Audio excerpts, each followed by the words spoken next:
Tanya IP anda. Selamat petang Kak Em. Selamat petang. Baik Kak Em. Apakah dasar kemusykilan anda pada petang ini? Tentang isu perumahan ini, silakan Kak M. Oh, tidak. Saya mengenai kata pemerintah kata perlukan macam anak baru rumah tangga perlukan rumah dengan segera. Ya. Jadi saya dah 3 kali jumpa MP, perlu anak perempuan saya baru dirikan rumah tangga. Sekarang dia duduk dengan saya, masa 3 bilik. Jadi dia perlukan tempat tinggal. Ya. Jadi sudahkah beliau memohon flat BTO dan sebagainya? Sudah, saya minta BTO, balancing flat Sale of balance flats, okey. tapi sampai sekarang belum dapat lagi. Adakah kerana queue numbernya tu panjang atau bagaimana? Apa masalahnya? Oh, masalahnya sebab dia pernah mohon di daerah Bukit Merah ke apa. Jadi kita ingat tinggal daerah Woodland, jadi saya boleh menjaga anak cucunya. Saya Kan. Jadi permohonan yang pertama itu dibatalkan ke? Tidak dibatalkan. Tapi dia tunggu, saya minta balancing lah, jadi biar cepat sikit. Baiklah. Terima kasih ya Kak M atas keprihatinan anda. Mungkin saya dapat memahami lah ya, ada antara kalangan pasangan muda dan kumpulan yang dah pun berumah tangga kemudian memohon flat BTO, tapi oleh kerana queue numbernya tu mungkin agak jauh, jadi belum lagi dapat. Dan ada juga yang pernah memohon 3 kali 4 kali dan belum lagi dapat. Tentang hal ini apa pandangan anda? Ya, sebenarnya jika kita lihat keperluan pasangan muda kita, mereka harus juga melihat keadaan di manakah flat-flat yang akan dijual oleh HDB. Estet-estet perumahan kita boleh dibahagikan kepada 2 bahagian. Satu ialah estet perumahan yang matang dan estet perumahan yang baru. Banyak flat-flat baru dijual dan akan dibina di estet-estet yang baru kerana kita ingin membangunkan estet-estet baru. Estet-estet yang matang tidak mempunyai banyak ruang untuk kita membina flat-flat baru. Jadi dengan ini kita harus menerima hakikat bahawa pasangan-pasangan muda kita, jika mereka ingin mendapatkan flat-flat baru lebih banyak dijual dan dibina di estet-estet perumahan yang baru. Sukar untuk mendapat flat di estet perumahan yang lebih matang. Tapi yang Cik M katakan tadi, anak beliau cuba memohon untuk mendapatkan flat di Bukit Merah. Bukit Merah ialah estet matang. Estet di mana adanya flat yang dibina tidak terlalu banyak. Jadi setiap BTO yang dibina di estet-estet matang mungkin hanya 200-300 saja unit flat yang akan dibina dan dijual. Tapi mereka yang inginkan flat tersebut mungkin 500, 1000, lebih ramai. Kerana apa? Kerana estet matang sudah mempunyai kemudahan-kemudahan baru, kemudahan-kemudahan lama seperti pasar dan sebagainya. Itu sebab ramai yang lebih menyenangi untuk memiliki flat di estet-estet lebih matang. Tapi hakikatnya ialah tidak banyak flat yang berada di flat-flat matang tersebut, di estet-estet matang tersebut. Jadi pasangan-pasangan muda harus menerima hakikat sedemikian. Mereka perlu cuba menyesuaikan diri mendapat flat di estet-estet yang baru. Kita harus memberi peluang kepada estet-estet baru untuk menjadi matang. Jadi kalau semua yang ingin ke estet matang, hidup bersama ibu bapa, itu agak sukar sedikit kerana kita tidak dapat memenuhi semua keperluan sedemikian. Jadi yang penting terima bahawa ada flat baru dan flat baru di estet-estet yang bukan matang, dan kami memperuntukkan lebih daripada 85% flat-flat baru ini khusus untuk pasangan-pasangan muda yang memohon kali pertama. Jadi jika kita lihat sekarang ini tidak agak mustahil untuk sepasangan muda yang cuba memiliki flat BTO yang sukar untuk mendapatnya.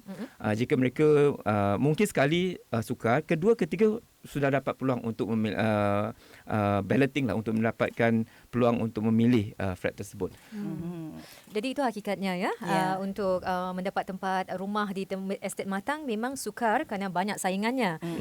Dan sale of balance flat seperti yang Cik M katakan, ramai yang nak sale of balance flat.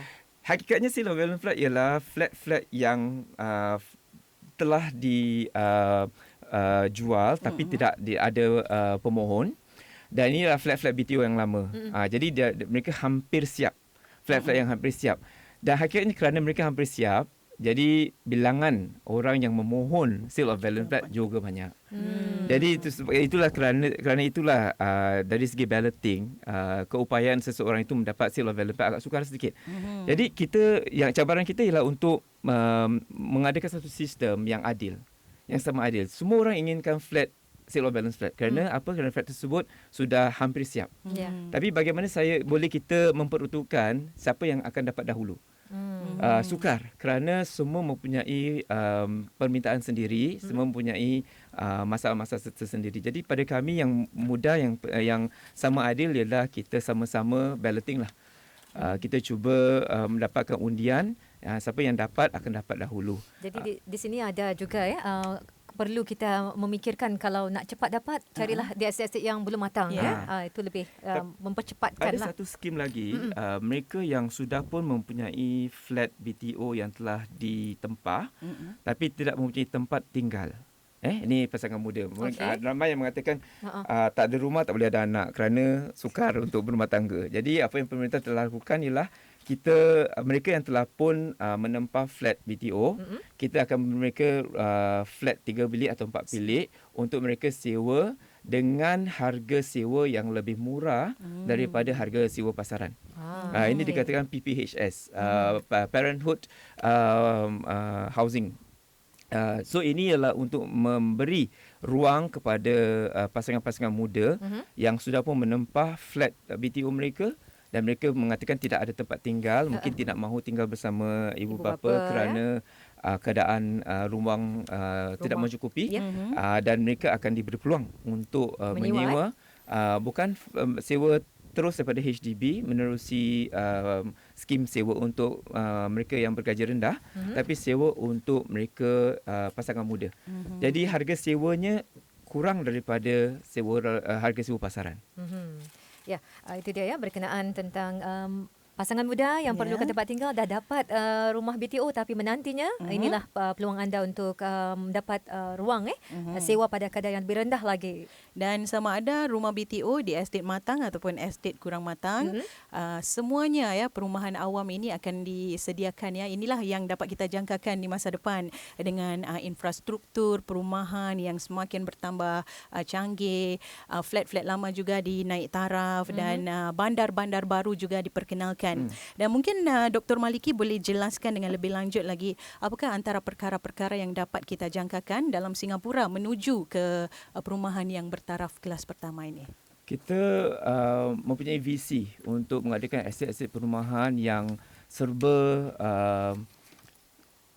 friendly dengan dengan alam. Mesra alam. Mesra alam. Kedua ialah estate-estate yang mempunyai kemudahan yang memenuhi keperluan para penduduknya, dengan infrastruktur seperti setiap estate akan mempunyai sekolah, akan mempunyai tajaka, akan mempunyai prasarana yang sedia ada untuk memenuhi keperluan para penduduk di estate perumahan tersebut. Kedua ialah untuk memastikan kita mempunyai ruang-ruang riadah untuk masyarakat, untuk para penduduk beriadah bersama jiran tetangga.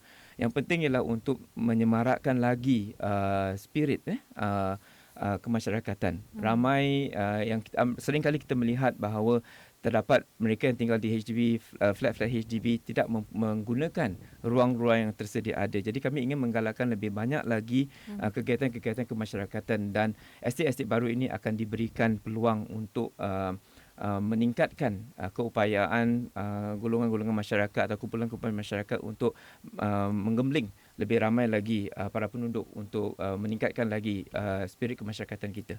Rasanya perlu dilantik duta satu blok Setiap blok ada dutanya. Mesti ada dutanya, dikatakan kepala. Penghulu. Kepala blok.